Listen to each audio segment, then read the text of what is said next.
Microphone check 1 2 1 2 1 2 1 2 1 2 1 2 1 2 1 2. C'est comment la famille? What's going on, family? What's happening? Welcome back to your weekly rendezvous every Mondays when I don't miss the show because I'm either traveling or flying back from wherever I'm going to. Wow, so happy about this MQT 68.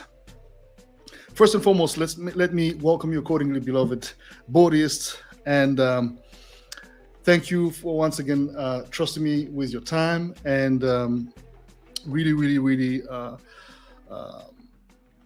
receive my gratitude because I mean, you know, as I always say, your support is not taken for granted, never. And as we start this week, I hope that, you know, no matter what is going on in your life, you have embraced this new day, this new week ahead from a completely different perspective, more positive, more decisive, more engaged with your reality. And you know what, one step at a time, right? Things may not always turn out in our favor, but we have got to always be thankful for the challenge because it helps us get better. And talking just about that, before I introduce you to my guest tonight, I had one of the biggest challenge ever happening to, not one of the biggest challenge ever, but a big challenge in the music industry that happens to a lot of people who dive into event production. And if you've been following the show, the previous shows, especially Quarantine Grooves on Fridays when I'm DJing, last time show last MQT, talked about my show coming up on the 7th of April, Friday the 7th of April here in Lisbon, being my own production called Clandestinos. And believe it or not, the venue with whom we had locked everything in, it was good to go. You know, they were all excited. It was we in love. Oh my God, it's gonna be dope. They called Nuno, my agent, friend, brother from another, and business partner in this endeavor, and canceled. That's right, they canceled. They canceled, and they didn't even give us no time to find another solution, and they canceled upon very, very, very city premises, which actually caused a damage on our brand image and reputation, because now we look like we probably are the one we're not professional when we actually diligently done everything as much as possible by their book and by their books. And anyways, long story short, our lawyer is handling that now, and thankfully, that's right, as I just told you, we did not let this discourage us. We had all the team fired up. We found a new venue. The event is still going to be happening this Friday, the 7th of April. This time we're going to take it at MOME, M-O-M-E, in Lisbon, which is one of the most charismatic venues in Lisbon. And we're excited to bring this event. It's going to be on the rooftop. As you know, you probably know there's 1, 2, 3 floors, 2 or 3 floors, depending on 2 floors, let's just say. So it's going to be the rooftop anyways. And we're doing the event on the rooftop, and excited about that. So, you lose one, you gain one, and there's always a reason for why you're losing things, even though this one, we didn't see it coming. But, shit happens. You don't let it kick you. And if anything, you let it give you the punch and the push that you need. With that being said, ooh la la, let me introduce you to my guest tonight. This morning, this evening, this whichever time of the day it is, wherever you are. This lady here is somebody I went to school with at the Lycée Français of Brussels. Madame Rose Hackman, I was going to speak in French. She's a British journalist based in Detroit. Oh, I'm almost losing my I was going to say my Spanish. You see, that's how emotional I am, because we go as I said, we go so way back. She'll be able to tell you about a version of me a lot of you may not know, and probably will not know, since we've not been to school together and you've not known me in these early days.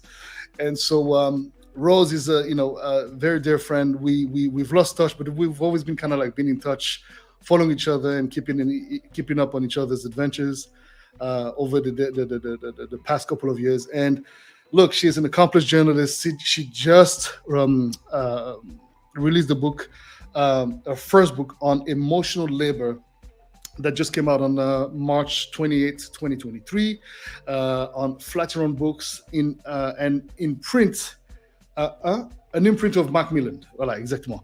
I think I'm doing it right. I'm trying to be very sophisticated here, but which I am, as you may know. But look, I haven't read the book yet, but knowing who she is, it's dope, without a doubt. She's a diligent woman, very professional. She's extremely knowledgeable. And we're about to discover all of that through this conversation tonight with my dear friend Rose. Please help me welcome accordingly. Rose, comment vas-tu? Ça va très bien. I hope my introduction was not too bad. No, it was amazing. I'm thrilled to be here. I'm so happy we get to chat. Yes. So proud of you for your accomplishments, the accolades, the hard work you've been putting in. I think that the fact that you've even dared to write a book speaks volume on your courage. And a lot of people may look at it as it's just another book, but no, it takes a lot of courage, and you're putting yourself out there, open for criticism, and it's a level of vulnerability that I have to say I admire. Not that I'm not comfortable with it, but it's a different level of you took it to the next level. Thanks. How you been? Yeah, I've been good. It's quite crazy because the book's only been out in the world for a week, and I feel like I've actually been working on this topic for about almost 8 years.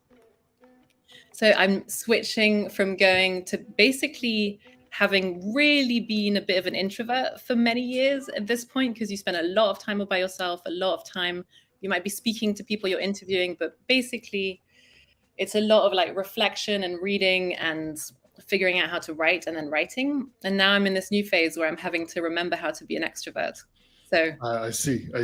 People be gentle with me as I remember how to be in conversation with people.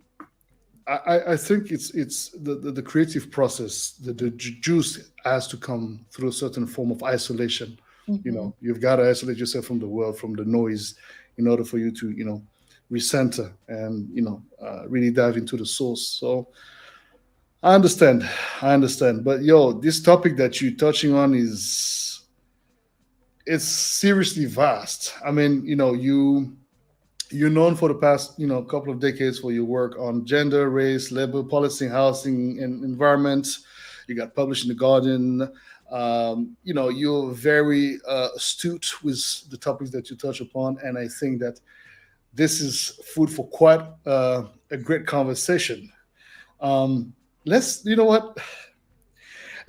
start from the beginning, please. Mm-hmm.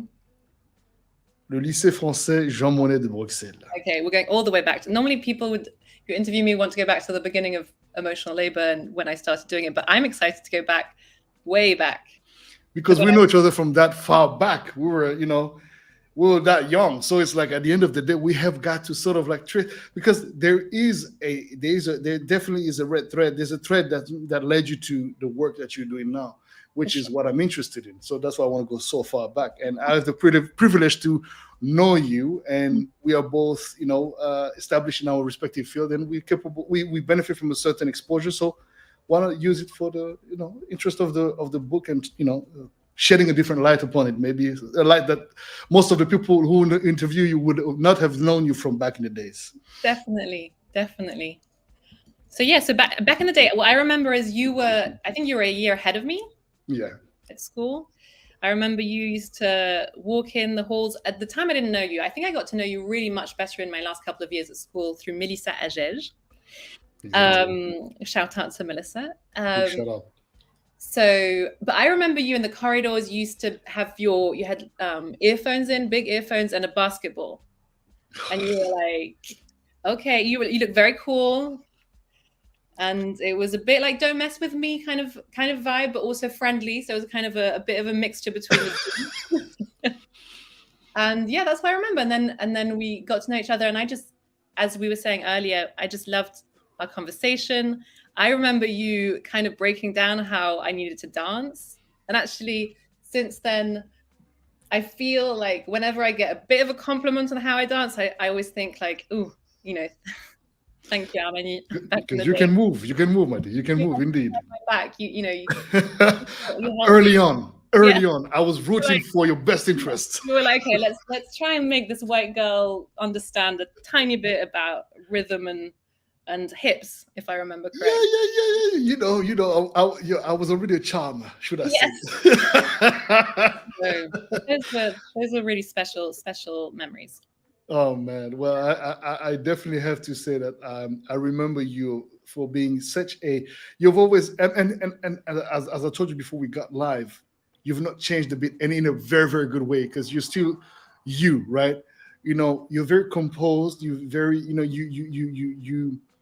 you really care about what comes out of your mouth, and you've always been like that.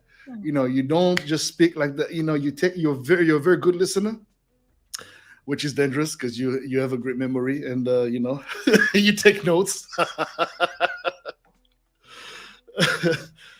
Hello. We lost Rose. Connection issues maybe. Let's see. She's gonna come back. Well, let me say hello to the beloved Boddhi. Rosa M. What's happening? Daniel Blanco. What's going on? Bless. I hope that y'all are doing great. As we were just, reminiscing over these good old days with my dear friend Rose. Man, le lycée français, the French lycée in Brussels was something. God. Such a memorable time indeed. Oh Lord, man. It's something special to be able to reconnect with old friends. Emery Agnon, comment vas-tu? Soyez les bienvenus. It's a bit chilly today, and I have the window open. I'm smoking my cigar tonight. As I was telling you guys, this weekend was challenging, yo. I'm doing my first event in Lisbon, my first production. As a matter of fact, together with my team, we're doing this job, and it is not a joke, man. But I'll tell you all about this later on. Rosie's back. Here we go. Yes, we lost you for a second there. I'm sorry, I've switched internet. Let's see whether that helps.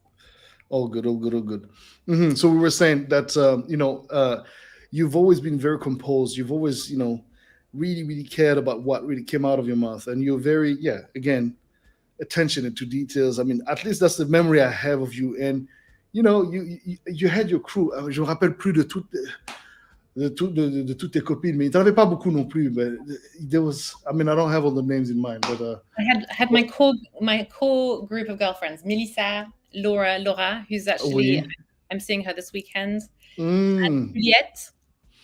Juliette. Bien sûr, je rappelle Juliette aussi. Yeah.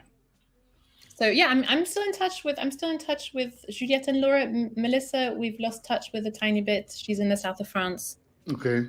I see updates on social media. I'm sure I'll send her the link to this. I think she'll be that would be dope. That would be dope. Definitely reconnecting indeed. Oh man. So you definitely were the hot girls of the school too, because a lot of boys were like, what's up? So yeah. There was the lycée français. I don't know about the years before, but there's a whole generation of good-looking girls and boys, and everybody was kind of like hanging out with one another. There was tu te rappelles le bal du lycée? Le bal du lycée. Yeah, you came. Oh my God, Lord have mercy. Yeah, exactly. It was crazy, man. Good times. So now after the lycée français of Brussels, what happens with you? What evolves, or what actually attracts you into? Because what was your tu étais dans quel terminal toi? Littéraire, c'est ça, L, hein? Ouais, exactement. Yeah. So, okay, how did this whole thing came about for you? Okay, so as you probably remember, I was always pretty outspoken feminist, even in school. We had a couple of debates at your house, I remember. Yeah. So I was always interested in basically studying issues that were tied to not just gender inequality, but kind of broader inequality, racial inequality, kind of geopolitics. That's what I did. I went to London. I studied at UCL, and I did a year abroad in Rome. where I got to take my first kind of official steps as a journalist. I got to train with the Associated Press, which is the television, the big American press agency. Yes. And I trained in their print newsrooms and their television newsrooms. So by the time I graduated college, I had my undergraduate degree. I had a good CV. I was ready to become a journalist, which is what I did. And yeah. Sorry, it's my end. There was a small delay. No stress. All good. So after graduating, I went back to Italy. I worked again for the AP. I went on to work for another Italian newspaper. In the meantime, I did what a lot of people do, which is fall in love and decide to move country for that person. So we know that. I've heard someone else did it in this. Did you? So I moved to the US as a young 24-year-old. I couldn't work, so I actually ended up going back to school and getting my master's at Columbia in human rights. I figured I definitely wanted to be a journalist, but basically I thought, I've already trained as a journalist. Let me study something that will help me inform the actual journalism that I want to do. And specifically, I was interested in human rights. Are you still there? Yes. Yeah, I'm here. Yeah, I keep connection is a bit losing. lagging, but I was specifically interested in human. Here. Yeah, good. Basically, I felt like we kind of Western countries often pretend to be very pro-human rights. We go abroad, we tell other people about human rights violations, but we never really use that human rights framework on ourselves to look at all the human rights violations that we haven't just been responsible for committing abroad, but we're actually responsible, I would argue, for committing at home. So I actually ended up specializing at Columbia in human rights violations at home in the United States. So by the time I graduated from Columbia in 2013, I was divorced because my marriage did not work, and that was a wonderful blessing that I got to be able to, end that unsuccessful relationship that only made me more of a feminist. And I thought, where could I go that I could go back to being a journalist and cover those human rights violations that I believed America was actually looking at and doing at home. And that was, to me, Detroit, which is where I still live now. It's one of the most segregated regions in America. It's a town, it's a city that is incredible, but that has gone through so much hardship and been helped to some degree, and also been totally overlooked and ignored to another degree. And that's where I started back my journalism career. At the beginning, I was a freelancer, and then I became a features writer for The Guardian. So there you go. That's how I became who I am today. Thank you. Vraiment, félicitations. It's a long journey. You've been through it, and through the thick and thin of it, and here you are writing your first book. And so I want to tap into your feminism, right? I think it's interesting how, from one perspective, it opened different opportunities of research for you in terms of again, tapping into this bias that we have in the Western world, where the Western world really has this demeanor of telling others how to be democratic and, applying democracy as, it is practiced supposedly in this side of the world. That's where I found that to be such a ridiculous, especially now it's being even more clear and potent that it's an absolute farce, isn't it?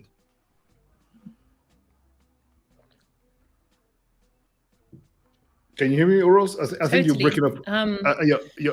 We have a small lag. It's also hypocritical because, whether it's America.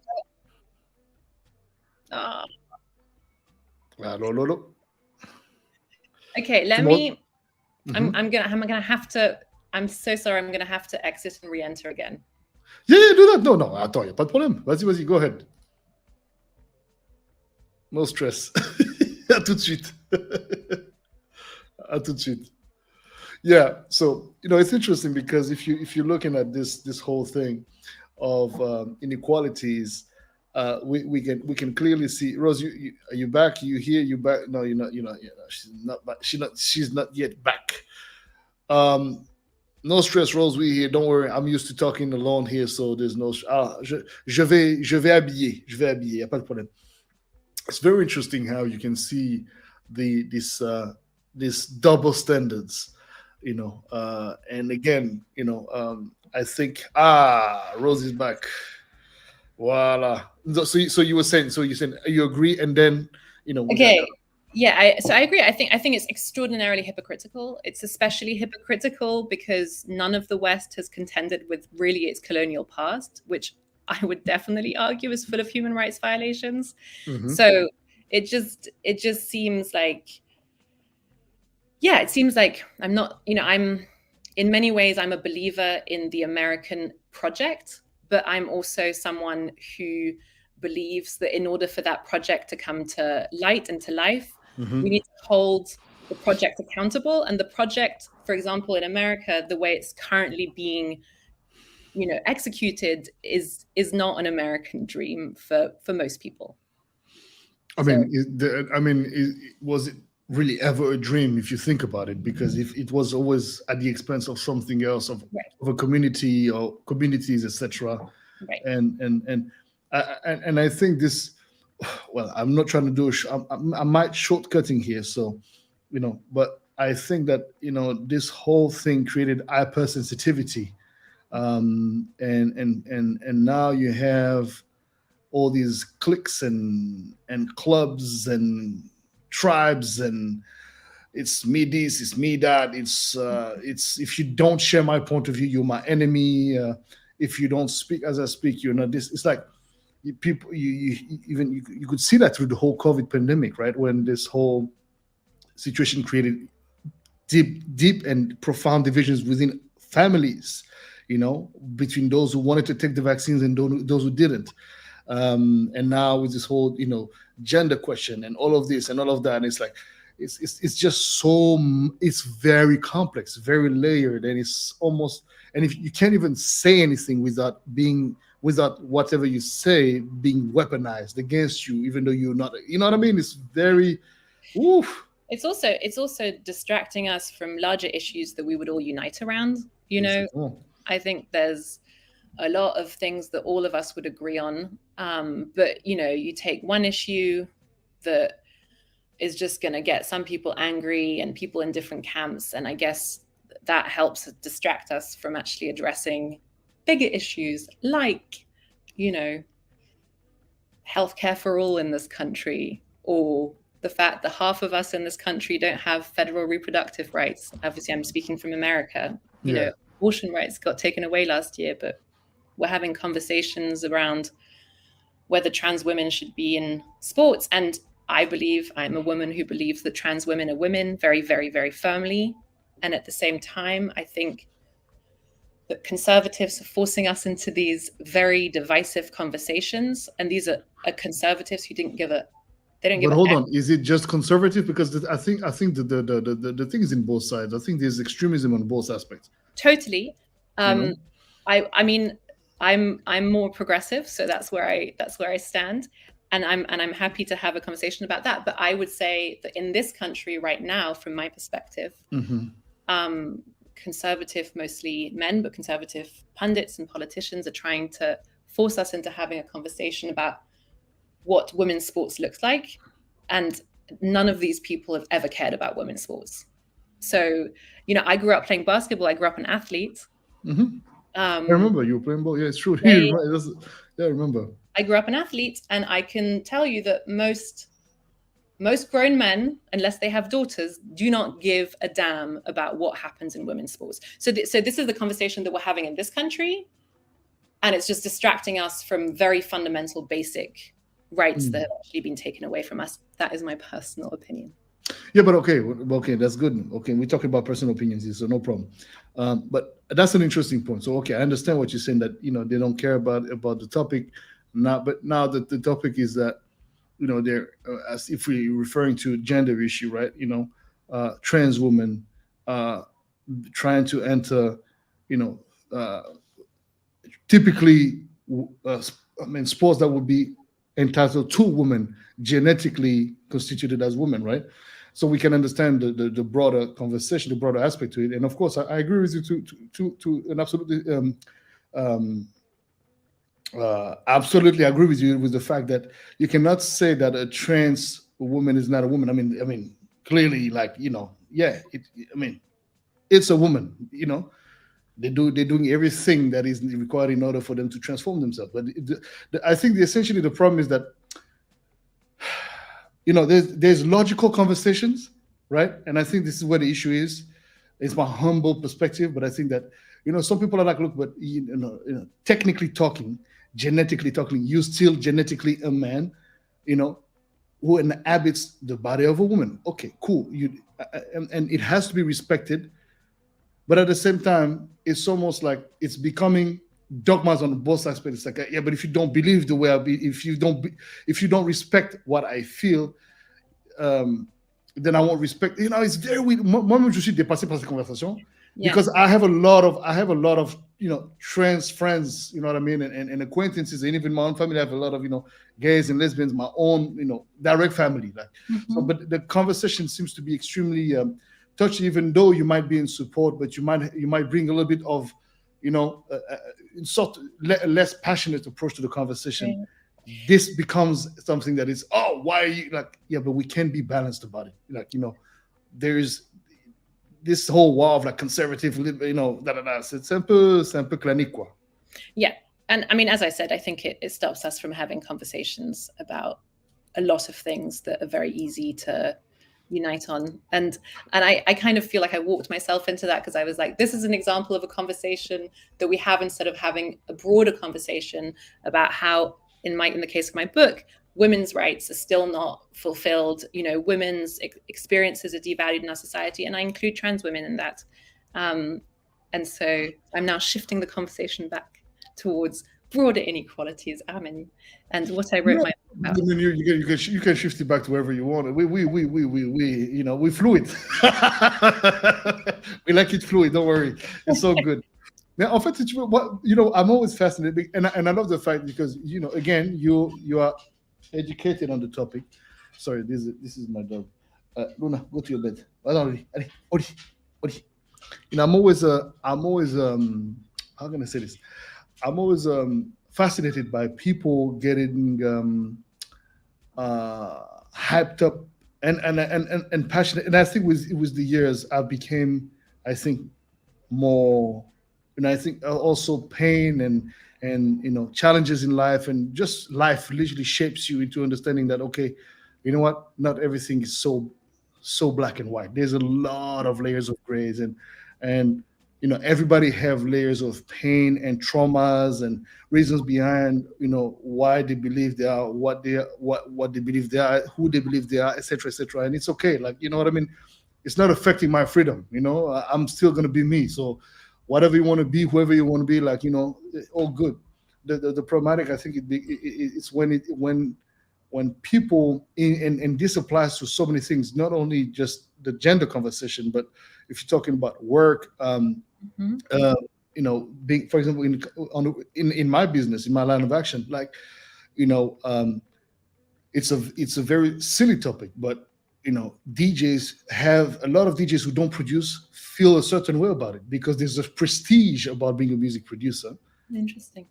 And there's a bit of a stigma behind just being just a DJ.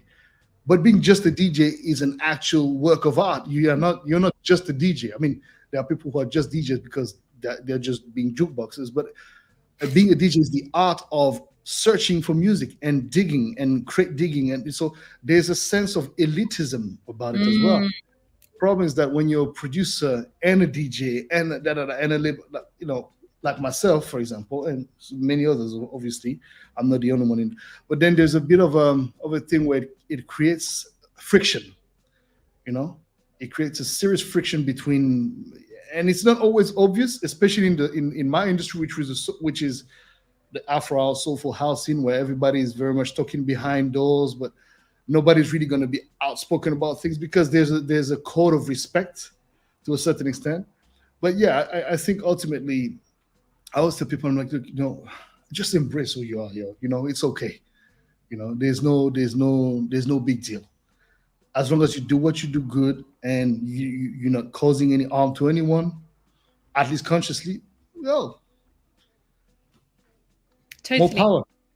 Totally. But yeah, it's so interesting. I didn't know that about the DJ producing world, but it's like these like fake hierarchies of power and prestige that make people They are feel fake and they're not fake at the same time. So you can look at it from the perspective of like, it's not a big deal, but you can also look at it like, well, indeed, actually, it is kind of real, you know, like there is indeed not a hierarchy, but like, let's say you, for example, in your field, you're an accomplished journalist, you've been doing this for decades. So the work you've accomplished, somebody who just got in for the past 3 years can never pretend to be as knowledgeable as you are.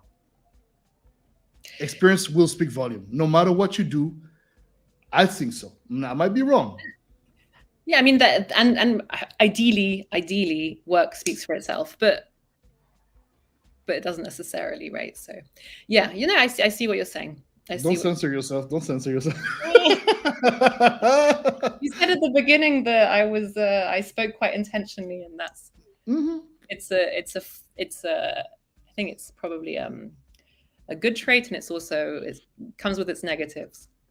I'm like, you know, I think it's all part of being wise, and you know, again, tu vois, si tu ne parles pas n'importe comment, but you know, ultimately, again, you know, I really believe that we focused, as you just and I echo you, we focus too much on.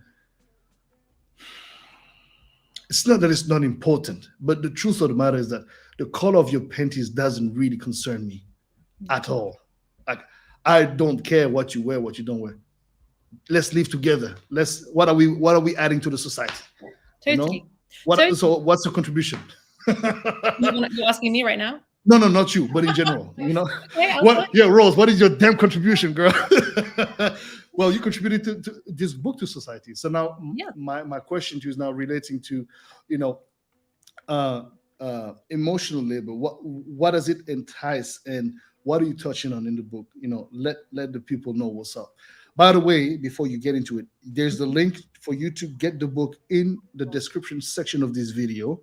You can go and get yourself my dear friend's book. It will certainly open your perspectives. But yes, please. And there's an audio book too, so you don't even have to wear it. Lord have mercy. That's for me, because I'm more of an audio guy than I read, but I'm more into, like, you know, listening. And I got to read the book, so you get to hear your voice. You get to hear the British voice telling you about radical inequality. Boom.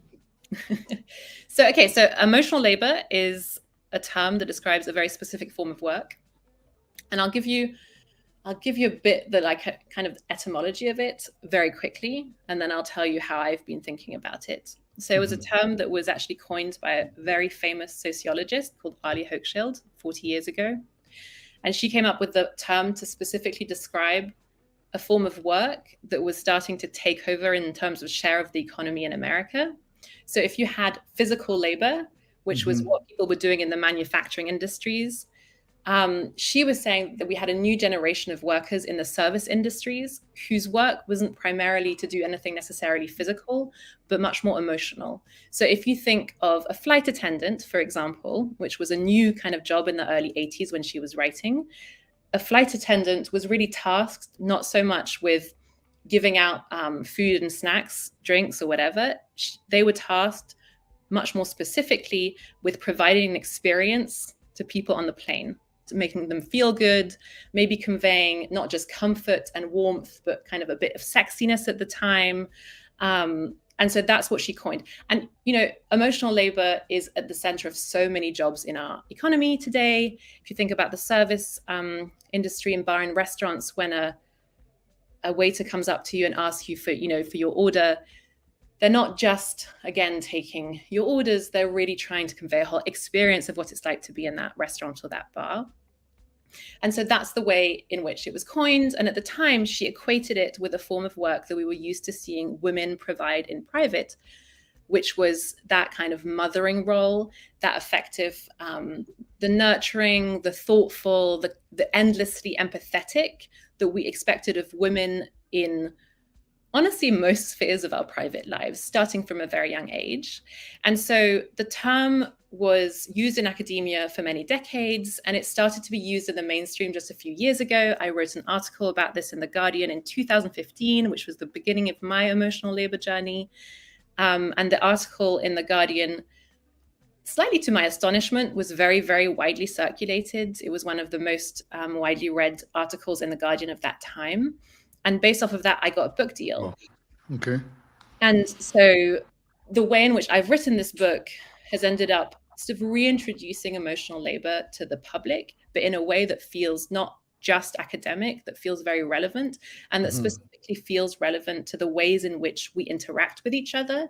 And I argue that expresses itself in our economy, but also expresses itself in private. The person or the people, the groups of people doing emotional labor tend to be either women, minorities, feminized groups. It's the people who are expected to cater to the experiences of other people. It's a form of work that, whether it's in public or in private, tends to be heavily devalued, in spite, I argue, and actually also heavily invisible, in spite of the fact that I argue this is one of the most important, essential forms of work out there, because it's the work effectively that keeps families together, communities together, and it's the work that keeps our economy going. So that's the overview of what emotional labor is. But isn't it also related to a trait of character as well? Because doesn't it have a psychological correlation? Definitely. So empathy is obviously a psychological trait, but it's a psychological trait that all humans potentially possess. It's just a psychological trait that is encouraged in some groups of people and not in others. So in our current kind of very rigid gender norm society, we think that if you're just thinking about gender, women versus men, we think women are endlessly empathetic, and we think men are quote unquote not good at emotions. But actually, studies across neuroscience, psychology very clearly point to the fact that that's nonsense. All humans are relational, so we all need love and a sense of connection and belonging in order to not just survive but thrive. It's one of those things that we can't do without.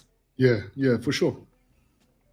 So, I mean, I could keep on going, but yeah. So it is. Keep on going, please. I mean, please. So it is tied to personality trait, but really, what's interesting is who was encouraged to develop these personality traits. And as things stand, it's girls and women who are really told to be the altruistic, thoughtful, caring beings. And if they're not like that, they tend to be policed socially or economically. And then on the other side, boys from a very young age, we teach them that they shouldn't cry. We teach them to be as stoic as possible when it comes to emotions. We teach them that being a real boy or real man means it's okay. Suck it in. It's okay. Exactly. And that ends up being extremely damaging, not only to them, but to, sadly, the women around them. For many reasons I can go into. Okay, let's put nuance to this, please, because that can be because it's a serious thing. I'm having this conversation because I don't have kids of my own. My younger sister has 6 kids, and so I'm looking at the boys, right, and they're all, and the girls, obviously, 2 boys. 2 girls, 4 boys. Wow. The girls are really girly, typical girl stuff, jouer à la poupée, machin truc, whatever. They have their, cool. The boys are doing boys things, whatnot, and they have this sense of competition. They're like in their early teens. They're about to be teenagers, so you see that they're starting to shape their personalities, and it's like, I understand what you're saying about obviously maintaining a good balance between, asking of the boys and the girls to be strong, because I think that a lot of the time the language is the issue, right? It's like, don't be a P, you know what I mean? Like, oh, stop. I think that's damaging. It can be damaging, but at the same time, the good thing with the kind of work you're doing, and certainly many others as well, to try to change the lingo that is being used, and the whole emotional approach to these kind of topics, where as to how you're going to reason your child or reason younger people is interesting. But I think that it's falling is now it's like, it went from one extreme to another, where it's like it's over soft, it's too soft. C'est-à-dire qu'à un moment, hey, look, hey, attends, la vie n'est pas facile. I cannot turn you cannot be so soft. Like at a certain point, life is going to teach you in ways. If I got to prepare you somehow, some way. Here's my answer to that. Okay, I agree with some of what you're saying, and I disagree with some of what you're saying. I'm expecting it. So how dare you? I can never talk to you again. So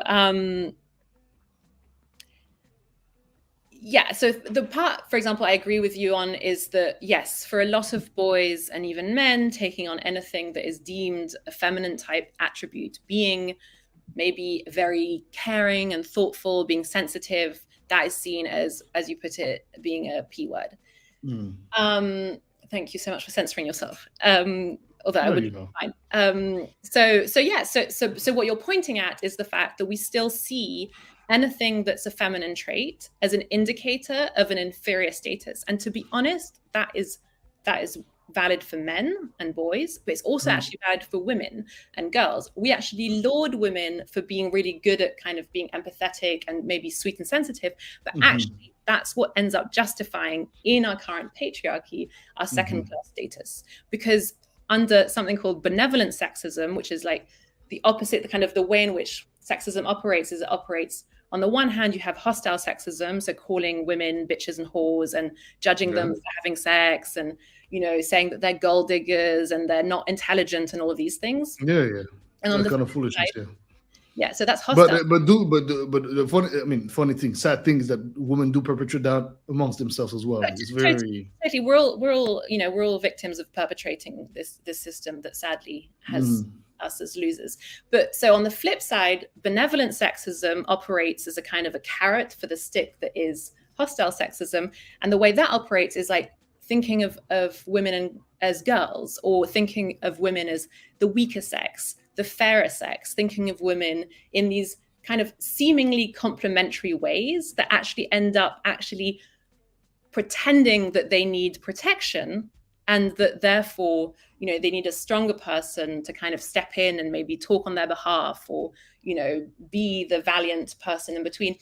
And I believe that kind of leads to us thinking, even if we don't always realize we are, that ends up meaning that we think of women, even when it's in positive terms, when we call us girls and fair and all of these things, in a second-class way. So that's kind of the dichotomy that I think needs to change. And the way in which it needs to change is not, as you put it, maybe having men be less resilient. It sounds like you're talking about resilience, when you're talking about I actually think, and very clearly, again, studies back me up, and I'm happy to go into any studies you would like to, that actually emotional literacy, understanding what's going on with your emotions and being able to maintain strong relationships with others, which would involve doing a lot of emotional labor that is reciprocal, that actually leads to longer lives. That leads to healthier lives. That means without a doubt, it's composing yourself. You got to learn about yourself. But the things that you cannot learn, that's the thing. Like as not to cut you. Sorry. So go ahead. Sorry. No. I would say that actually a lack of emotional literacy and a lack of training to be good at emotions, which is what I think a lot of boys and men men for sure. If you don't understand your emotions, that's why you can't regulate them. And actually, emotional labor is, the textbook definition is it's the modulation, regulation, manipulation of your emotions that you will do in order to have an effect on the emotions of someone else. So it's literally the idea that you will change, you will edit the expression of your emotion. Sure. Because as humans, our emotions are contagious. So I will smile to you and that might make you feel good. And if I arrive in a really shitty mood and I'm extraordinarily rude to you, that make you, that will have a contagion effect and it will make you feel, less in a good mood or whatever. Well, me personally, no, because I have a tendency when people are like that, I just look at you, smile and say, okay, You had a bad day. Yeah. Are you okay? No, no, no, no, no, no, no, no. Okay. Sorry. I Right. didn't mean to disrespect you. But I again, that's me. I'll be my approach. And honestly, I would say that the fact that you can do that is because you are one of those rare men who has a strong understanding of not just your own emotional landscape, but probably the emotional landscapes of other people. And so you're able actually to do that emotional labor in that moment of actually de-escalating a situation. But you know why? Tell me. Because I've always hated to be told that I did something wrong. That's Me, interesting. I was the kind of kid, I would literally not tolerate anybody telling me that it would really ruin my freaking week. Like I would get in the mood for a whole week, and I would obviously. But my father was a strict man, but it was fair. But it was very strict. He didn't tolerate no foolishness. So in a way, it was. I felt a sense of injustice. But the good thing is that. But again, my case is a very exceptional case in the sense, not exceptional, but I feel it's exceptional in a sense compared to so many other men that I've seen, through the years. Is that I was surrounded by other men and young men of my age and older who would always explain to me why my father would be so hard with me, or why my grandfather would be so. They'll be like, this is to shape you into being the leader of the family that you've got to be, because they won't be here forever, and you won't always have them to rely upon. You're gonna have to be doing, and it's like I had a sense now it made sense. Something that my father didn't explain to me at the time was explained to me by people outside of the family to help me make sense of it, right? So to a certain extent, I think that also maybe contributed to allowing me to understand, okay, what it is to be a leader. I've learned from them. Those are very influential businessmen, businesswomen. My mother was that kind of woman, and again, I come from a very traditional education, so I'm a traditional man. But according to all standards, being a traditional man nowadays is like you being toxic, you being all this. Well, it's not true.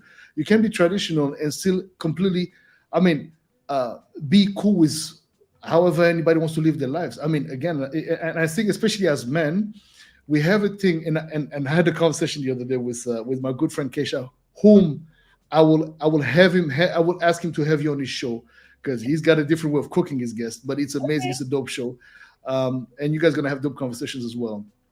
But I was asking, I said, don't you think? And I've been asking myself this question because I have a lot of gay friends, you know. And again, it's not to say, well, I have my black friend. No, no, no. It's not that kind of conversation. I got my homies. Like we talk the shit. Like don't, but I love them because we're able to talk shit about everything and to crack jokes about gay people, etc. And nobody gets offended. We understand between our lingo that there is no offense to be taken because it doesn't even come from a place of being insulting. We just anyway, it's contextually talking. It's for the purpose of cracking jokes, and we are all very aware of that and able to understand that this stays within the precinct of our conversation. However, talking about men who feel again insecure and heavy issues dealing with these emotions relating to, oh, don't be a pussy, or stop acting like a sissy, this and that and the other, and also and more particularly men feeling uncomfortable next to a gay man or transgender woman for that. It's like, what's bothering you? I mean, I understand a transgender woman. It's something. It's not new, but it's becoming more visible. So it can be a bit unsaid because you don't know. You're like, okay, but what is this? And you've got to be able to understand that for some people it's not common, especially if you talk about Africa. This is not something that you're going to see left and right. Here in the Western world, it's like it's a quite it's normal. No, it's not normal for everybody. So you have to have some sort of un peu de l'intelligence émotionnelle pour comprendre que, okay, let's be pedagogical about this whole thing and try to explain. You may not get it. You may never get it, but at least put yourself in the other person's boots and vice versa. The problem is that with a lot of men, I think, and I'm getting to my point, I'm asking myself, like, okay, if you're so bothered, have you completely resolved your questions about your own sexuality? No, I just don't like gays. But bro, what's your beef with gays anyway? Right. Because it makes no sense. The only thing a gay man can do is actually tell you that he offenses you or not, or what, and that's it. You move on with your life. You're not gonna be like, oh, no. So for me, I think it stems from, and again, that's my own theory. And I'm as straight as it gets, but I'm extremely comfortable being very like, I have my alter, got my flamboyant side, like seriously, hello, and I'm comfortable doing that shit. It's funny to me. It's just who I am. I'm comfortable with both my aspects, femininity, masculinity, and I'm not expecting other men to be. But I'm just saying, a lot of the case, especially when these guys are very toxic about their masculinity, when your masculinity becomes threatening in the sense like, yo, I'm a man. If you gotta overly play the man, my man, look, you might never be in accordance with your spirit, but there's a fish under the rock, and there's nothing wrong.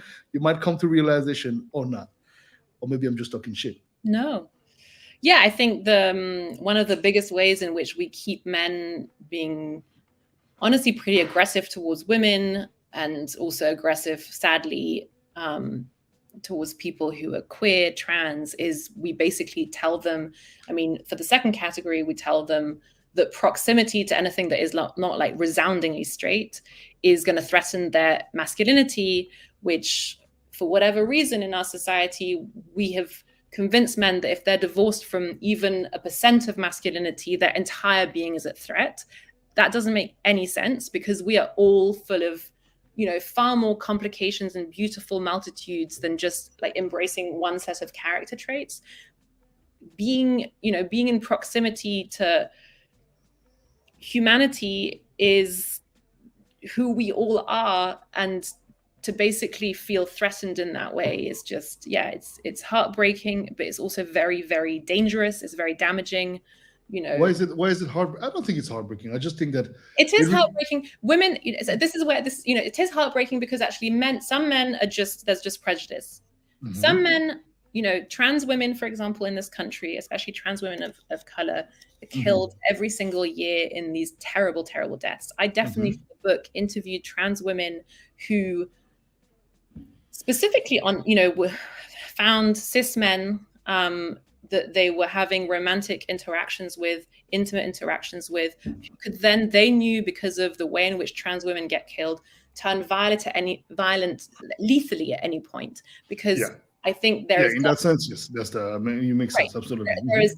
There are men who will feel so threatened in their masculinity when they're confronted with a trans woman, who very honestly a lot of men will be attracted to, but then instead of doing that emotional labor on themselves and understanding that this is all part of toxic masculinity, they turn violent. Anyways, so, these are actually very real issues. And of course, not everyone is threatened with death, but, same for women. The biggest killer of women in the United States, and I think this is worldwide, but the United States are the stats that I know, the biggest killer of women are men who they've either been intimate with or are currently intimate with. So former or current partners are the biggest killer of women. And so, when you talk about, is it bad that a man feels threatened in his masculinity? I mean, it's not bad if it's someone who's harmless, but sadly, we do actually live in a very violent society where actually it's, in a lot of situations. To my earlier point, which is, I'll give you this thing. And I first of all, I echo you on this aspect. I think that there's two things. I think we have responsibilities, right? Again, for some people, it's totally normal in society, like in the US, everything. And again, at a certain point, even though it is still perceived in a very taboo manner by some, there is, especially if that there is the person, this emotional labor is on both sides, because I think a lot of the time when people get involved with another person, right, no matter the gender or whatever, they are not taking the time to really analyze the person that's in front of them. They're not actually asking intelligent, in my opinion, and I'm just talking from listening to a lot of people talking to me about their interaction when they go on a date and shit, and I'm just like, God, y'all radars are fucked up. Y'all can't read shit. Like, when they tell me the stories, oh man, this guy, it is obvious this motherfucker is fucking cuckoo. Like, run the fuck away from this. I don't know. It's just no. Run the fuck away. Well, I was right. Sorry. The guy ended up, acting weird and acting off, and then we got to step in, and then we got to slap a couple of faces and be like, yo, what you doing? Because at the end of the day, it's the truth. It's like, then it's like, oh yeah, but bro, there's a certain level where we got as men also, and I firmly advocate towards that. It's like, as for me, if you're a man, you rape a woman or a child for that matter, or you're not a man.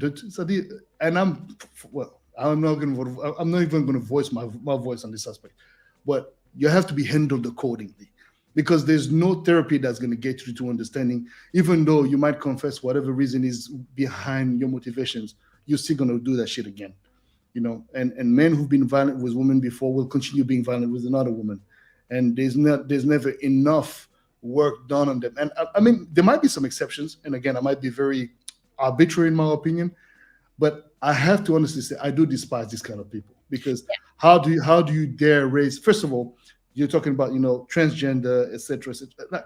All of these, right? Humans who constitute the society that we live in have a right to live. Right. My man, if you kissed this woman used to be a guy, you kissed, okay, it's fine. My man, shit. She was hot, but hey, when I was there, I thought it was, but it's not. Move on. Hey, bro, sorry. Oh, that's it. Move on. Why you got to kill the person? What's up? The person nobody knows. It's just you and that person. Like, who cares? Move the hell on. No. And that to me, yeah. Yeah, and we need to live in a society where even if people knows that that just doesn't matter either. Yeah, but hold on. But we have to also accept the fact that some people are just not comfortable with being with somebody that has transitioned from being one thing to becoming another thing, right? From one status to another. Some people just don't like it, and it's okay as well. It doesn't mean that it's a prejudice towards. It becomes a prejudice when you started weaponizing this thing against the person. In my opinion, it's like, I want to, and I also want to go back to what you were saying about, if you abuse a woman, whether it's a cis woman or a trans woman, or if you rape a woman, or children, for that matter, or children, quite right. Fundamentally, the fact that we do live in a rape culture, which we really do, sadly, so many of us as women have either. You're gonna have to elaborate on that. I like the angle, but I want you to get into this. We live in a culture where rape is not just normalized; it's accommodated. Sexual assault is not just normalized; it's accommodated. As a woman, I don't just understand that the threat of rape and sexual assault are real to me. I accommodate my entire life to understand that is a part of how I'm going to exist every single day, not just in terms of digesting my own sexual assault or digesting the sexual assault of my sisters, of my family, of my loved ones, but also in terms of preempting potential violence. That is a very damaging, wearying form of emotional labor that we all have to do because of living in a rape culture. But what I wanted to say earlier is that the fact that we do is fundamentally because if we wouldn't live in a rape culture if we didn't live in a culture that believes that one gender is effectively superior to the other. We wouldn't have to worry for one group or groups of people if we actually genuinely believed that both of those groups of people were on an equal footing. Because what is rape except for the absolute domination, overwhelming of one person over another? And obviously this can happen. I've had a lot of conversations over the years with men who say, well, rape happens to men too. And I want to protect men from rape. Mostly, sadly, the public. Yeah, but hold on.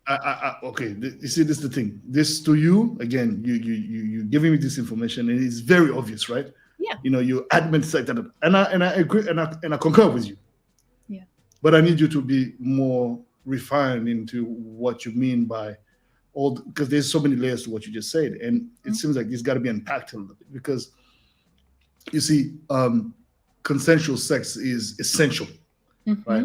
I mean, I remember there was occasions where we're having fun, and the girl is ready to do a little something. You're like, yeah, getting the vibe is getting there, and then all of a sudden she starts crying, like.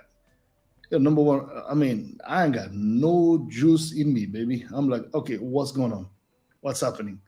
And then you realize that person, for some reason, you evoke something to that person that then eventually they wanted it in the beginning and then they don't want it anymore. And you've got to be able to read that. And first of all, I can't feel frustrated because I feel sorry for the person for crying and feeling sad and whatever triggered her to feel like that. So my number one reaction is like, oh shit, okay, well, well, let's get dressed.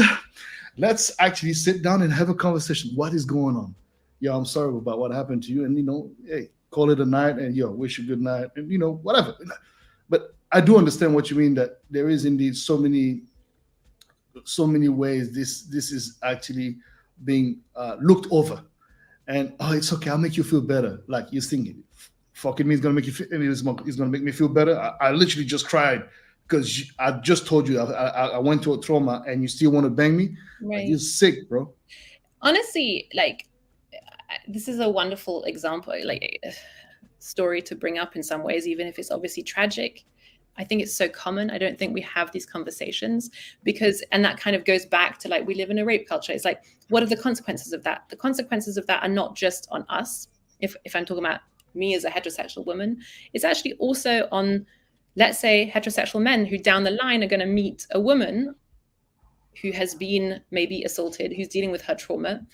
And that means that intimacy is going to be way more complicated. And actually, we do need men, especially in a rape culture, to provide intimate emotional labor that's actually going to help women through that. And of course, it's not on you. You're not the one who did it.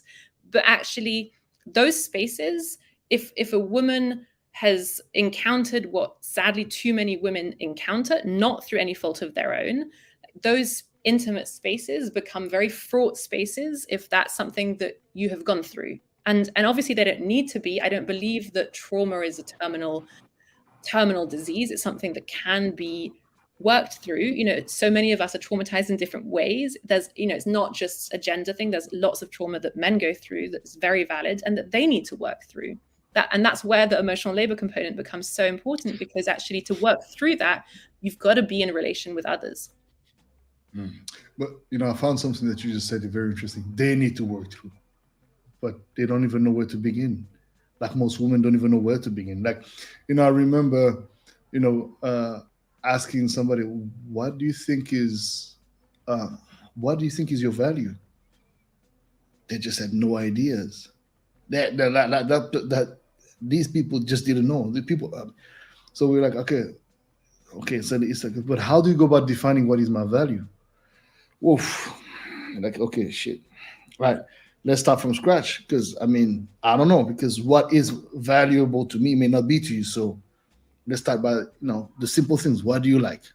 What do you think makes you okay? What makes you this? What you know what I mean? Trying to figure out, establish a baseline for that person to eventually. These conversations are hard, especially between men, right? Because there's a sense of like, you got to look like you got it already. I remember as a kid, when your boys have already slept with girls and you're still, le petit puceau du groupe, you take stories from your friends and you're like, yeah, I did too, man, and it's like, well, you're lying, right? And only those who know you and won't give up your secret know that you're lying. But eventually, you have to compensate for the lack of, and there is a sort of there's a sense of which is intrinsically connected to every human being. And I think that, I don't know if you can take that away from anyone, because it's part of, bullying, like making fun of one another. Ça fait partie de la nature humaine. Maintenant, il faut travailler sur les degrés. I think there's a way to harmonize these things. Whereas, for example, you see, for example, young boys feeling, or young girls for that matter. But since we're talking about men here in that particular case, it starts as early as, preteen, teenage, years. And it's like explaining that it's okay. You don't have to prove anything to any of these boys.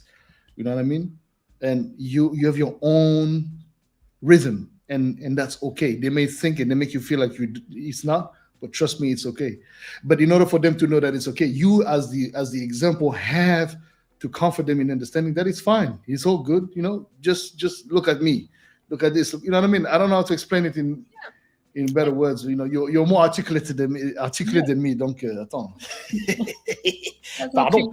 You're very articulate, and you always have been. But I think you talked about value, and I think that's such an important point to kind of jump off of, which is, we do fundamentally not just live in a world where we actually give less value to women than to men and to girls than to boys. But we also have a kind of a penalty system for girls that, as you were mentioning, like, you know, if you are a young girl and you're having sex, you're going to be seen as like less valuable, right? There's all of these things that if you're not stereotypically attractive, you're going to be seen as less valuable. If you're not, you know, if you're seen as too aggressive, you're kind of a bit of a problem. Again, boom, another knock on your value, right? And you know, there are all of these cultural indicators constantly basically threatening the value of a girl and then a woman that definitely leaves them, you know, feeling less than the way, you know, unless they have maybe a progressive family or a loving, supportive environment that tells them that's absolute nonsense. And so instead of girls and then women being taught to really tap into their inner voice and who they are as full human beings who have agency and who can make decisions based on what they want, not what's expected of them, you know, we're really teaching girls and then women that they're kind of assets in a marketplace as things stand. I think that needs to change, instead of as full human beings who have the agency and the decisions for themselves, and they shouldn't be paying attention to artificial forms of prejudice that tell them that, you know, they're less because they've had a boyfriend, you know, they're damaged goods. But, you know, I'm divorced. Am I damaged goods because I'm a divorced woman? I don't think so. I have a very stable, strong sense of self. But some people would think I'm damaged goods. You know, but that's why you're not for everybody, and everybody's not for you, and that's totally. And that's okay. But my value, I'm not for everyone, but my value, just as the value of a trans woman, just as the value of, you know, a Black person, just as the value, my value is 100. I am a full, valuable human being. Nothing has been taken on. I might not be someone's taste, but my value and my dignity as a human being is not up. It's not a question. It's But you've done the work. You've done the work to know that. You've gone through shit. You've gone through the hell and back and this to find out that, well, you know, it's okay to be you. It's actually good to be you, right?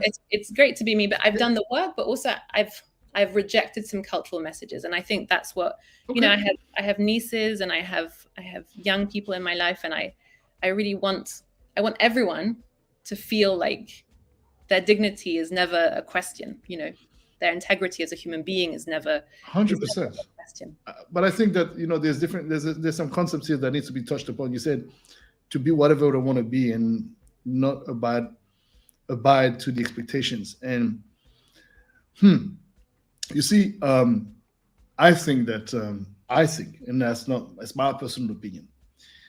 And obviously we're sharing our personal opinions, right? So, but I believe that a sense of purpose, is nourished by some sort of expectations you have for yourself, but at the same time, some of them could be nourished by the family, etc. And I mean, I'll take my prime example. My father wanted me initially to be eventually becoming a lawyer, studying at MIT. He had all these, great dreams, and I loved hearing my dad telling me about his dreams for me. It was inspiring because I looked at my dad as a very successful man, but there was a dichotomy between what he said to me and what his own path was. He never got his baccalaureate.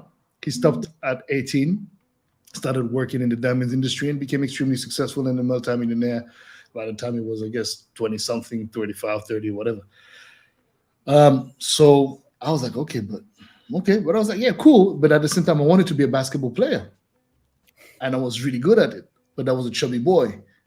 And at the same time, my father and my mom, as a matter of fact, never impeached me to have my hobbies and enjoy them and really embrace them. Like, I was fully enamored with, my basketball playing and my dream of becoming an NBA player, et cetera, which I thought at a certain point I would be. And then, that dream got crushed. Actually, when I went to Belgium, when I went to Lycée Français, I busted my kneecap, and that crushed the dream. But it opened opportunities. And I think that when I took the decision to leave the Lycée Français, when I was on my, because j'ai redoublé ma terminale. C'est comme ça que toi et moi, on s'est retrouvés dans la même, à un moment, tu vois, quand j'étais une année devant toi, on s'est retrouvés dans la même année vu que j'avais redoublé ma classe. Même si tu étais en littéraire, moi j'étais en ES, ça n'empêche, on était sur la même année. And so what happened is that I think when I got into a big depression, and then my dad just took me and said, okay, look, enough of this. I'm not going to see tolerate my son suffering. So it was very, very powerful of him to take me, because I felt held, and I felt ashamed because I felt like I had failed my parents. And I hated that feeling, and I said I would never make them feel that way. I would never fail them again, because I consider that my parents have sacrificed so much financially for us, for our education, and built so much from nothing for us to be where we are. And I was like, okay, I can just never let that happen again. And so we went to le lycée français, to the proviseur. He said, okay, look, this is to let you know. C'était la rentrée en janvier d'ailleurs. My son is not coming back. We closing off all affairs here. That's done, right? Oh, everybody was like, oh, we've noticed that he's very depressed, he's super skilled, but j'avais un retard scolaire sur les autres, en fait. Yeah. And I felt less good than everyone else when I was probably as intelligent, if not more than most. 100%. And I was extremely traumatized by that. It really is something that I carried as a big stigma with me for many years. That's why I'm so, at the same time, you need some of that. I think that it motivates you in life, because after that, that chip on the shoulder made me so focused on being the best at everything I would do. Like, Rose, I can't tell you enough. Like, the things that I know now, are the same thing we would have learned at school, but I've learned them in such a different way now, and I understand them in such a different way that I'm just like, wow, it's amazing how things, full circle. But to the point of my dad, as soon as we come out of school, he said, okay, look, we've done this. All right, I'm going to tell you this one last time. I succeeded in my life without the baccalaureate. Okay, you can do it as well. But from now on, you're going to get a job. You're not here. This is not a vacation. You understand? You're going to have to get shit done. I don't care about any excuses here. All right? Okay, cool. Boom. Next thing you know, yeah. And then, the music was always there. But that's when, and I got into the diamonds industry, and I remember. Became a diamond cutter, etc., etc. But you see, we need a chip. I think to a certain extent, whether you want it or not, you're gonna have a chip. Whether you're a transgender person or queer or whatever, you got a chip on your shoulder. Whether it is affirming, your sexuality, your belief, whatever it is, that's gonna be your motivation. That's gonna be your drive in life, and that's gonna carry you through or not. So it's how you're built emotionally and how you strengthen yourself through the challenges that you encounter in life. So I think no matter your gender, no matter your origin, no matter your skin color, you can acknowledge the challenges that you encounter. You can definitely, and you have the right to a certain point, fucking drop your bags and be like, I had enough of this shit. But then you got to pick them right back up the next day or the week after you're done complaining and crying up and feeling sorry for yourself. Let's go, let's fight, let's hit it. Totally. I mean, you're talking about personal responsibility and the journey that all of us are on in terms of becoming who we are and stepping into our best selves. And I guess also the point with the book I just wrote is there's also, I would argue, there's also a responsibility of yourself towards others, right? Mm-hmm. That actually you are expected in a society of equals and in a society where everyone is 100% human, just as much as the next person. You are expected to not just show up for yourself, but show up for others. And actually, that's what ends up being, what forges community and what forges, humanity. Like it is kind of an extraordinary project that we're all actually still living all together. Most of us actually, I live in a city, I go out every day, and I'm fundamentally have to be respectful of my fellow human beings in order to just go about my day. And fundamentally, a lot of the people I meet have to be extremely respectful towards me for the same thing. And that work of being together, emotional labor, is something that we're all constantly doing.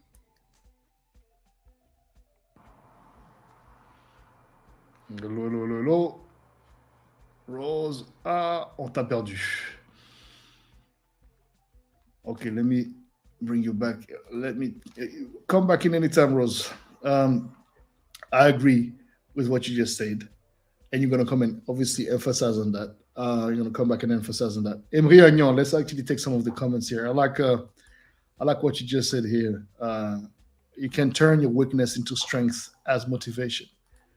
Without a doubt. And I think that essentially that's what, you back, Rose. Here we are. Sorry.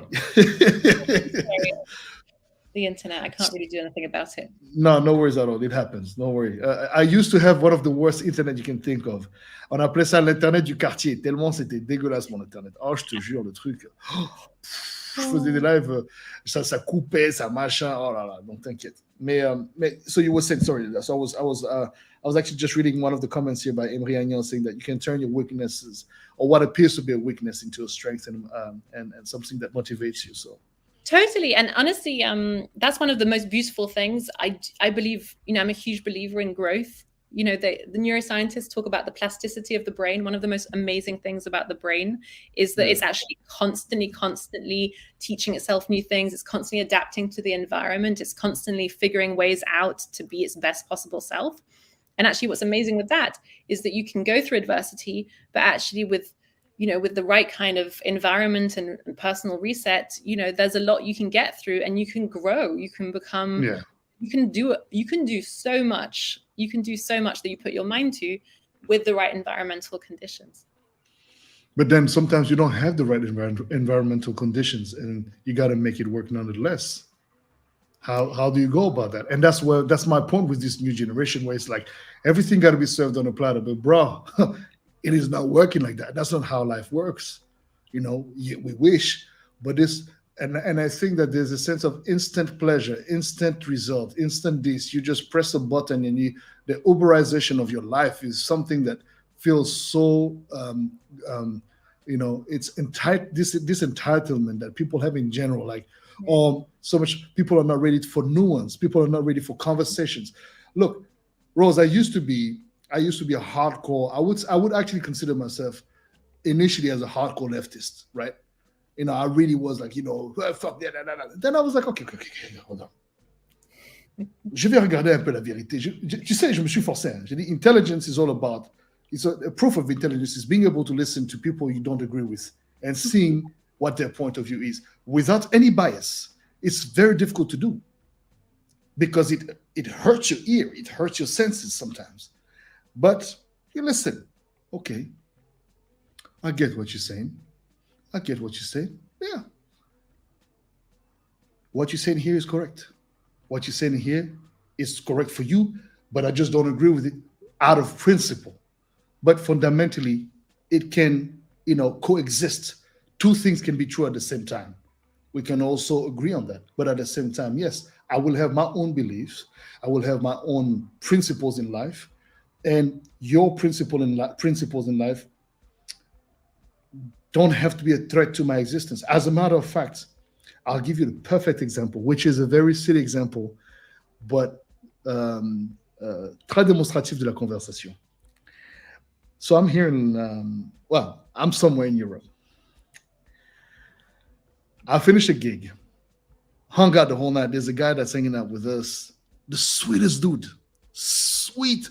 I mean, and if you know me, I get uncomfortable. I mean, I don't mind people being helpful, but I get uncomfortable when people want to do everything for me. I'm just like, no, it's okay. You don't have to like. The guy was so serviable that I felt like, I even made myself even more humble because I'm just like, no, like you don't have to do that. It's like, no, man, you Boddhi Satva. It's like so, we end up having breakfast after the party, like we usually do. We bring all the friends, we go have breakfast. Cool vibes, we're laughing, conversations that are now, some are flirting there, some are just talking the shit. And it's a Sunday morning. So this guy is sitting next to me, and I'm exhausted. I'm tired after, 2 hours of performance. And we're talking, and all of a sudden he's like, oh, I'm a satanist. Rose. C'est-à-dire, hein? Tu sais, quand il a dit sataniste, là, j'ai senti, I felt shivers, like, my legs shook. Like if I'd seen the devil himself, but there was no devil. There was the sweetest dude next to me. Tell me he's a satanist. This shit, for a fraction of a second, it felt like it was eternity. It put everything I believed in into perspective. Not saying that it questions my belief in God or whatever, but I'm just like, okay. Listen to what he has to say. And he explains to me, Satan is not, what people make him to be. It's this. He's a revolutionary. He's a rebel. Da da da da da. But he got punished. Got diabolized. And I started looking. I said, okay, I get your point. Honestly, I have a different experience than yours about the topic, but I guess you can, potentially believe in what you believe in and be the nicest dude that you are, and potentially be drinking blood or whatever the fuck you might be doing. I don't know, and I actually don't really care. But it was such a teaching moment in my life where I was like, you can literally cohabit next to somebody who is a zillion miles away from your belief system if you're intelligent enough and emotionally sound. The emotional labor. I like that word. It's very powerful. If you've done the emotional labor, you're able to to welcome that information. It's not my world, but I have the intelligence and the intellectual capacity to understand you from an intellectual point of view. Do I believe in what you believe in? No, I don't. Can I understand the philosophical aspect of what you're saying regarding Satan and all that? Yes, I can. There's definitely correlations to what you being a rebel, this and that. But the fact of the matter is that my belief system is so ingrained, and my personal experience has shown me that these entities, these energies are low vibrations that I don't connect with. It's not for me. But okay, that's fine. More power to you in what you're doing. And that was a pivotal moment in my shift of perspective on things in life. And I was like, okay, there's no such thing as black and white. There's things that some things are black and white. Red, it's a black and white conversation. Il n'y a pas de négociation sur le sujet. Children, pas de négociation. No. You have got to understand. I have no time to understand. Take care of this guy. Out of the way. N'a pas besoin de ces gens-là. Parce que at a certain point, there are certain things I agree in my concern, in my personal observation. There's just no room for certain things cannot be negotiated upon. As you just said, the virtue of a woman, the sacredness of the womb cannot be disrespected. Jamais. Ça, c'est mon éducation. I was raised by a powerful woman. No, for me, this concept of no, desecrating, are you mad? By doing that, you're desecrating yourself because you come from the womb. Right. So there's difficult. Bon, ça, c'est des considérations spirituelles, et puis bon, voilà, on rentre dans les conversations, mais you understand. So, but again, I think that to echo what you were saying, it is utterly important to put these things in perspective as to understanding that a lot of the time the truth is in the middle. So there's your version, there's my version, and there's the truth. That's pretty much what I'm trying to say. Totally. But and also, wherever you're born, you're going to get the belief systems of wherever you're born, or your parents, or whatever the situation is. Maybe there's something that is innate, but a lot of it is just going to be circumstantial, just the lottery of birth. And if you want to get closer towards a truth, towards learning and understanding and, figuring out your own mind, you've got to be open to those complicated conversations. You've got to be open to, other, not in a way that's trying to dominate other, but in a way that, as you did with that person on a Sunday morning, you're like, okay, this is interesting. Maybe there's something to learn here. So often there is. Well, you wanted to invite me to one of their rituals, and I was like, I'm good, my brother. I'm good, man. But again, and the other day I was actually asking about him. I was like, how is he doing, man? I hope he's okay. Yeah. Because again, he's a fellow human being. Whatever. Totally. It's his own truth. And I'm with him, and I really think the problem is that because again, doing my research about because I'm in a constant search for the truth, even though there's no such thing as the truth, but there is very much there's such a thing as the truth indeed, but it's hard to find unless you've really done the necessary work, the necessary labor upon your emotions. Sure. Right? It's very important, as both as a woman, as a man, and that's why I'm saying that this whole conversation is like, oh, je suis progressiste, oh, je suis machin. Il y a des ultras partout. Yeah. But I really believe that you could be a very progressive woman being with a very conservative partner. It's not incompatible. No. There's going to be some friction eventually on certain topics, but that doesn't mean you're going to hate each other unless you're that fucking, obtuse with your perspective of things. Because then you also become as if you're doing the same game as the other person. You both are extremes. So eventually you actually meet. There's when is it Wayne Dyer? It's about Wayne Dyer. There's a gentleman. He did this social. How do you call this? Say social architect. He studies the personalities and he classifies them by colors and intensities. And basically, he was talking about like left and right, for example, right? Democrats, Republicans, whatever. Everything that's with polarities that are very, distinguishable. Eventually, they all meet because they do the same game, which is extreme, and that's why it clashes. And eventually, it has to clash to eventually come back to an understandable middle, which is very interesting. Totally. I mean, love is the only way. And I say that because actually two people finding common ground that are quite, that might not have the same perspective are quite different. You got to, again, I'm just keep on bringing it back to emotional labor because I've been working on this bit, but you got to find that overlap. Even please, shameless promotion. Hey. We are here to talk about the book. Don't ever feel sorry about talking about this book, please. Family, I repeat, get the damn book, yo.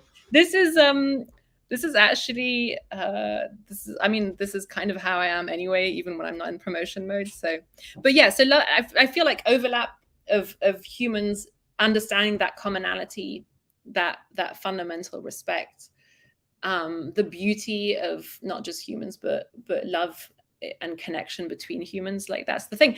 I'm engaged to get married to I'm a white woman who grew up in Belgium of British parents, and I'm engaged to get married to a black man who grew up in Mississippi, other side of the world. We have a lot of on paper we have a lot of differences, but we've been together on paper. Mm-hmm. And we have we've been together for 4 years, and there's a lot of actually huge amount of points in common, and where we have differences, we communicate, we talk through it, and we figure out ways of coming back together, and actually the differences don't need to be so on paper stark for people ideally to do that work of coming back together, as a practice in their everyday life. It doesn't make any sense to just be like, this is who I am, these are my 5 identities, I'm only going to be tolerant and loving towards these 5 identities. Actually, I've lived in a lot of different countries at this point, different cities, and I've found that often, when you kind of just cut through the bullshit, get rid of a lot of prejudices or whatever, you can find commonality with so many people by being authentic, by being genuine, by listening, as you were mentioning earlier, and then talking not based on what you think people should say, but talking in a real way from the heart, who you are and how you see the other people, Yo, this is what happens when you speak to a scholar, an educated person who will just say these things in such a harmonious and beautifully constructed way. I agree. I totally agree. And it's funny because there's sorry for the actually, you know what? Allow me a second. I'm just gonna shut this window because otherwise, okay, those damn dogs are done barking. This whole idea of polarization. Mm-hmm. For me, and I understand, there are certain people who indeed have very questionable reasons behind some of their choices. But at the same time, I think that it is utterly disturbing when people pretend to know the motivations behind a person's choice, especially when talking about love, right? Especially you and your husband. So now you guys are a mixed race couple, right? And interestingly enough, you would imagine that in the 21st century, these conversations will be like, it shouldn't even be a conversation, but it still is, and probably even more so now because here we go. We're back into tribes, and everybody's to their own. And it's like, it's like, oh, the appropriation of the black man, and da, da, da, da, da, da, da. Oh, I'm a light skin. Oh, by the way, no, actually, within the whole frame, I'm not even light skin. I'm a non-melanated black man, by the way. Okay, all right. Well, I mean, it is what it is. I've always, interestingly, as a kid, I was not aware of my skin color, which is very interesting, right? I saw myself as black. I just didn't see. For me, I didn't. I mean, and to this day, even though I understand my skin is not black, but I just internally, that's just who I am. But I'm not that only. I'm also, a perfect reflection of my mother, who was white, and that's okay as well. And whatever anyone has to say about it, it's okay. It's their right to also say what they say. Does it bother me? No, it doesn't. And I think that ultimately, the whole conversation here is like, it's all about love at the end of the day. It's all about love. It's all about love, and I think that's the most powerful message you could sum this with, because it's indeed one of the most complicated emotion, and I think beyond love, loyalty and fidelity, but not in the sense of the church sense of the term, but I think in terms of from one human to another, being loyal to honoring the other person. It sounds very beautiful, very poetic, but I think it is true. Being able to maintain grace in front of somebody with whom you don't necessarily see eye to eye, and again, being in control of certain emotions, obviously to the best of your capacities. Shit, I mean, sometimes you just want to say fuck you and move the fuck on. Hey. But it's okay as well. But you've got to understand there's going to be retaliation. There's going to be some sort of a response, and again, I think this being able to have conversations that are intelligent, that may not see eye to eye, but are intelligent, and still be able to be friends, still be able to hang out and have a good fucking time. I mean, believe it or not, I frequent people who are, on both aspects of the thing. I know people from the extreme right, know people from the extreme left, know people in the middle, know people in the I hang out with everybody, and I'm cool. Like I'm like, and when I don't agree with one or the other, I'll have a conversation intelligently. And the other day I had some of my and actually super nice people. Believe it or not, they're super fucking nice. They just have their limitations on understanding certain things, and they have preconceived ideas, for example, about some preconceived ideas about foreigners. You look at French people, for example. Some of them were like on the Rassemblement National side of things, extreme right. Some of them, yeah, I understand what you're saying, but here is my way to teach you, not to teach you, is my way to expose you to a different reality, and I put them in a setting where they actually have to meet people of these actual origins who are the complete opposite of what they're used to seeing, because again, you're being served and you're being stuffed into your psyche images and things that again will nourish a certain type of resentment towards the community. But when actually you get to see that community or some members, because on n'est pas homogène, on est tous différents, comme tu disais tout à l'heure. Yeah. Et en fait, c'est intéressant parce que, sans vouloir te couper, juste pour dire, et j'ai vu un changement, tu sais, c'est-à-dire que ils me font confiance. J'ai dit, I understand. It's a fear-based, it's not a fear, it's a fear and it's a lack of understanding-based kind of like perspective on things. But here you are now. Don't worry, I'm taking your hand. It's okay. You don't have to be scared. And it's amazing the conversations that came out of that thing. And it's like, oh, it opened them to so many different things. Doesn't mean they're going to stop. No, I'm not trying to stop anybody. Still do what you do. Right. But I just want you to understand that there are exceptions to the rule that you made for yourself. Right. And you cannot dismiss them. Right. Yeah, I have two things to say. And sadly, then I'm going to have to go because I'm going to New York tomorrow and I've got all these things to have to get done. But the first is, it sounds like you're doing. That was your way out, and I still maintain you in the show. Sorry, you were like, it's all about love. Okay, that was cool. You got the message. Good, great. I knew you were getting them. I was like, no, I still got to take. But, no, it seems like I want to say, first of all, like being in conversation, especially you know, honestly, with those kinds of people, even if I know that you grew up in Central African Republic. Your dad is Black. You are, from what I Je suis understand, Carteron, donc I have a quarter of black blood. so should we say. even if by some white supremacist standards that I do not believe in, some people would be like, you're not white. You're white passing, you're white presenting, and you're a man. Those identities mean that maybe with those kind of more right-wing xenophobic people, you're able to have a conversation where maybe other people aren't. And so I want to honor and mark the fact that you're doing kind of emotional labor for progress, and by expressing even an openness to be having these conversations. Yeah, it's necessary, because you still need people, because otherwise then what happens? You create clans. Right, totally. But I also wanted to end it on a quote by James Baldwin, which is, that's my guy. Go ahead. We can disagree and still love each other unless your disagreement is rooted in my oppression and denial of my humanity and right to exist. So I agree. I know you agree, but I think that's that's. I agree, but that also is a quote that is weaponized and used as a way to sometimes push other things. But we can develop that in another conversation. Hey, but this has been great. But I love it. Yo, by the way, family, once again, please go check out this book by my friend Rose Hackman, who released this beautiful. Man, alors là, man, I'm excited. I'm going to go and get the audiobook.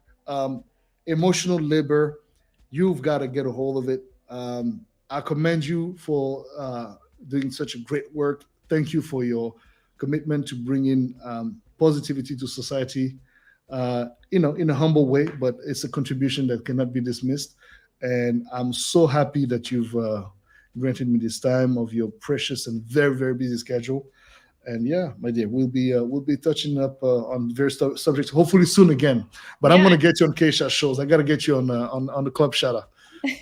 That's going to be very interesting. Sounds really exciting. Thank you so much for having me on your show, and I'm so thankful for you for inviting me here. And I'm, as we said at the beginning, I've been following you from afar for years, and I'm so in awe of what you've accomplished. So it's great to have shared space and time with you today. Merci beaucoup, ma chère. I'm going to let you go. I'm going to wrap up the show while you go and do your thing. Gros bisous, bon voyage, embrasse ta sœur et toute la famille. Absolutely. Ciao. That's right, family. Here we are. Oh man, beautiful conversation. I'm really, really happy about this time I got to spend with my friend Rose. I mean, it's been a minute, and it's lovely to be able to catch up after such a long period of time.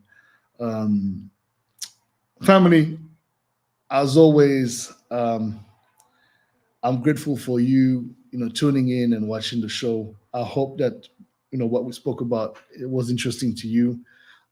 Thank you, Tatiana Saïd. Emmanuel Etienne, comment ça va? Tu es arrivé un peu en retard, là. Tu vas pouvoir voir le replay, certainement.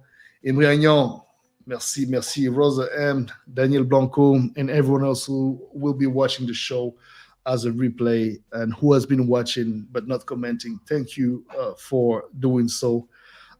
If you like this show, all the shows for that matter, and if you have any of your favorite shows, repost them on your socials.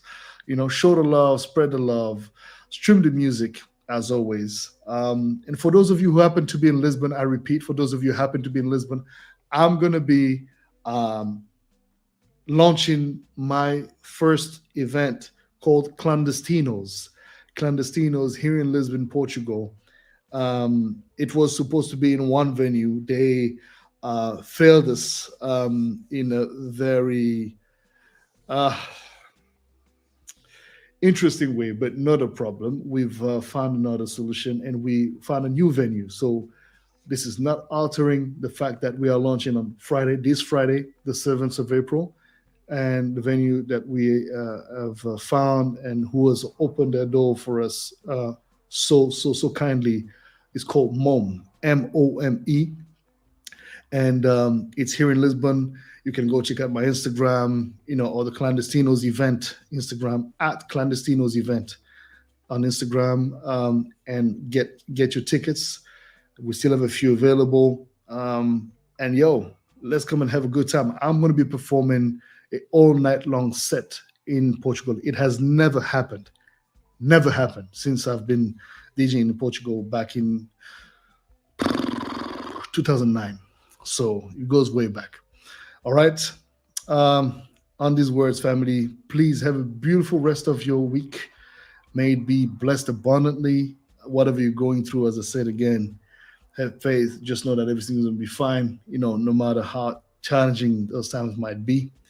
And yeah, we're in this together, right? And yeah, many blessings, fam. I'll try to do quarantine grooves, pre-record quarantine grooves, as a matter of fact, this week, so that while I'm going to be, producing the event and organizing things at the venue with the team, y'all still will be able to enjoy the your weekly rendezvous. All right, many blessings. Thank you once again, and I shall see you for another Monday Quality Talks episode next week. Peace, family.